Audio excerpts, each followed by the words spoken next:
नमस्कार मित्रमैत्रिणींनो, बाजारामध्ये 450 ते 500 रुपये किलोमध्ये मिळणारी सोलापूरची शेंगा चटणी आज आपण घरातच 30 ते 40 रुपयामध्ये साधारणतः 250 ग्रॅम कशी बनवायची ते पाहणार आहे।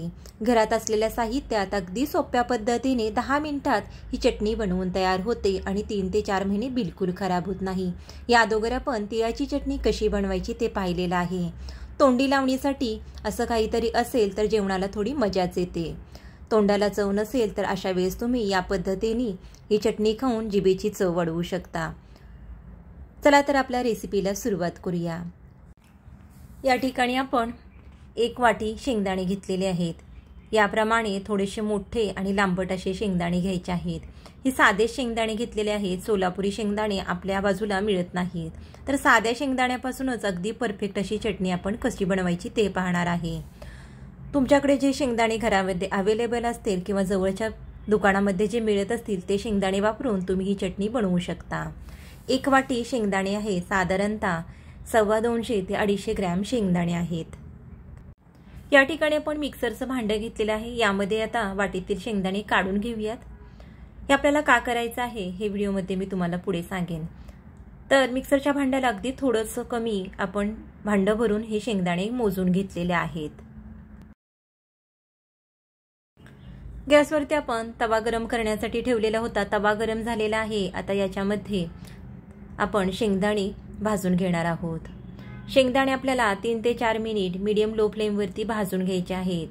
शेंगदाणे आपल्याला पूर्णपणे आता न भाजता फक्त शेंगदाण्याची टरफले निघतील इथपर्यंतच आपल्याला हे शेंगदाणे भाजून घ्यायचे आहेत। साधारणतः 3 ते 4 मिनिटांमध्ये शेंगदाणे छान असे हलकेसे खरपूस भाजले जातात, जेणेकरून याची आपल्याला टरफलं काढता येतात।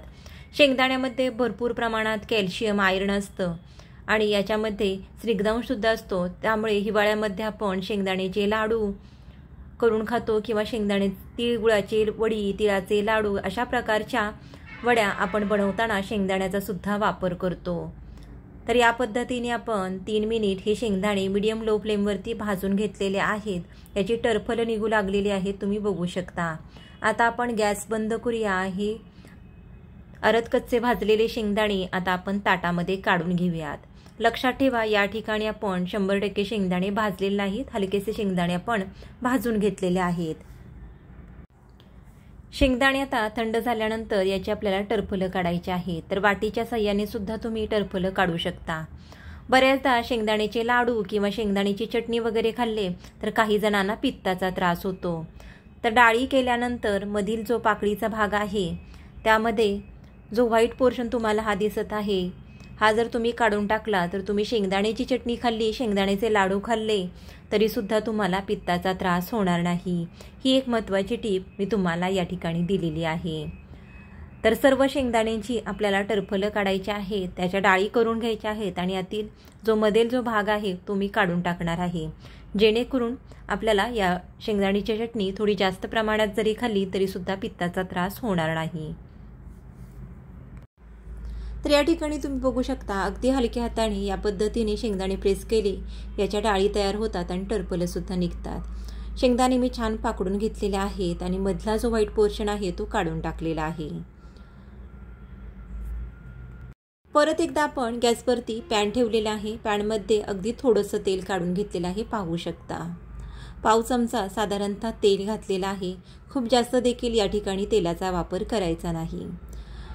आता हे टरफले काढलेले शेंगदाणे आपण या तव्यामध्ये काढून घेतलेले आहेत। गॅसची फ्लेम मीडियम लो ठेवलेली आहे आणि या फ्लेमवरती शेंगदाणे आपण आता छान खरपूस भाजून घेणार आहोत। असं केल्यामुळे शेंगदाण्याची चटणी ही जास्त दिवस टिकण्यासाठी मदत होते। 3 ते 4 महिने ही चटणी बिलकुल खराब होत नाही आणि शेंगदाण्यांना छान असा खमंग सुगंध देखील येतो।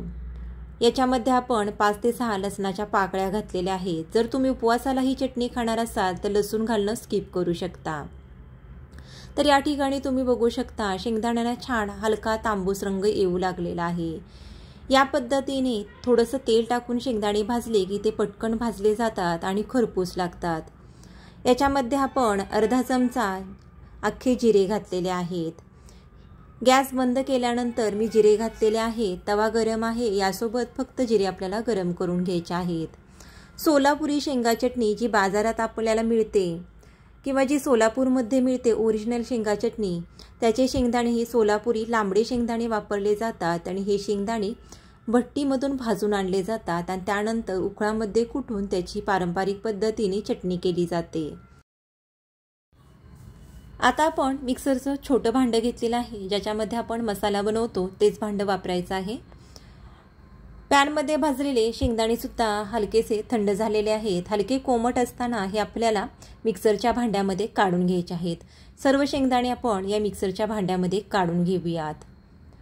हलकेसे कोमट असताना मिक्सरच्या भांड्यामध्ये काढायचे आहेत आणि ज्यावेळेस आपण हे शेंगदाणे बारीक करू त्यावेळेस शेंगदाणे तेल सोडू लागतील, यासाठी हलके कोमट असतानाच हे आपल्याला मिक्सरच्या भांड्यामध्ये काढायचे आहेत। यानंतर मी घेतलेले आहे छोटे 2 चमचे लाल मिरच पावडर। हे रंगाला थोडीशी लाल आहे, तिखटाला कमी आहे, यासाठी 2 ते 2.5 चमचे तुम्ही लाल मिरच पावडर वापरू शकता। चवीप्रमाणे मीठ घालायचं आहे, साधारणतः पाऊण चमचा मीठ घातलेला आहे। अर्धा चमचा साखर घालूया, जेणेकरून ज्यावेळेस आपण ही चटणी खाऊ त्यावेळेस साखरेचा क्रंच दाताखाली आला की छान अशी चटणी चविष्ट लागते अजून जास्त। साखर आवडत नसेल तर स्किप करू शकता किंवा गूळ घालू शकता। आता ही सर्व जिन्नस मिक्सरच्या भांड्यामध्ये घातल्यानंतर आपल्याला ही छान अशी मिक्स करून घ्यायची आहेत। या पद्धतीने तव्यामध्ये आपण मिक्स केली असती तर मसाला आपला तव्याला जास्त चिकटला असता, यासाठी तव्यामध्ये मिक्स न करता आपण ही मिक्सरच्या भांड्यामध्ये काढून घेतलेली आहेत आणि त्यानंतर मिक्स केलेला आहे।